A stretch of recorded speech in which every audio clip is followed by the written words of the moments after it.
On a un site. En plein Paris.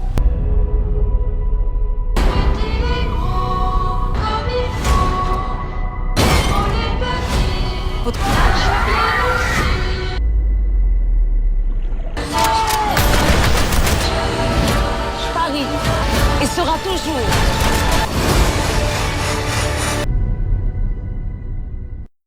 اهلا وسهلا بكل العفاريت وملخص جامد وجديد. اتمنى تشتركوا في القناة وتفعلوا الجرس عشان توصلكم اجمد ملخصاتنا. ويلا بينا على الفيلم، واللي بيبدأ في مكان كده مليان فضلات وزبالة وحاجات كتير غريبة وسط المحيط الهادي، وفي فرقة استكشافية على سفينة بتكون الفرقة دي بقيادة عالمة اسمها صوفيا، وكمان معاهم كريس خطيب صوفيا واللي بيبقى واحد من ضمن الفريق.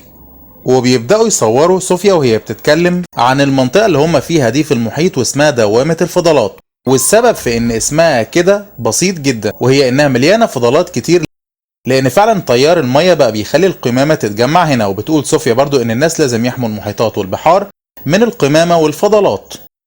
وفي وسط كل ده بتيجي واحدة من الفريق بتاعها واللي بتبقى مساعدة ليها، وبتقولها ان في اشارة بقرب السمكة اللي اسمها ليليس، والمفروض انها في مكان معين في المربع اللي هم فيه.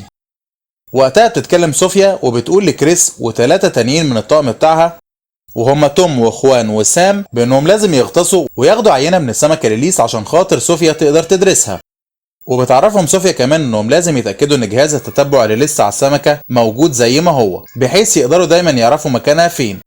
وبعدها بيغطسوا في البحر، واول ما بيوصلوا الاربعة على القاع المحيط بيتفاجئوا بسمكة قرش صغيرة اتعلقت في بعض الفضلات الموجودة في المنطقة دي، وماتت لانها فضلت متعلقة لايام كتير ومش عارفة تتحرك ولا تروح تجيب لنفسها اي اكل. والمشكلة بقى ان اثناء ما كلهم بيشوفوا السمكة الميتة فجأة بيلاقوا حواليهم مجموعة من اسماك القرش تحديدا الماكو، وطبعا كلهم بيستغربوا ازاي في مجموعة من قرش الماكو موجودة في المكان ده، مع ان معروف انهم مش بيمشوا في جماعات ابدا. وبيعرفوا ان ده معناه ان في سبب غريب غير من سلوكهم. بس مش دي المشكلة. المشكلة دلوقتي ان حاليا صوفيا ومساعدينها بيلاقوا ان السمكة ليليس قربت من كريس خطيبها، وبيحاولوا انهم ياخدوا منها عينه، وبيدوروا فعلا كلهم على ليليس لحد ما بيلاقوها قدامهم، وبيتفاجئوا من حجمها الضخم الغريب عن العادي، وانها زادت كتير جدا عن اللي كانوا متخيلينه، ومحدش يعرف ده حصل ازاي. وكريس كان هياخد لسه عينه منها لكن مش بيلحق، لان السمكه ليليس بتبدا تهجم على كريس وكل اللي معاه وبتخلص عليهم بسرعه جدا.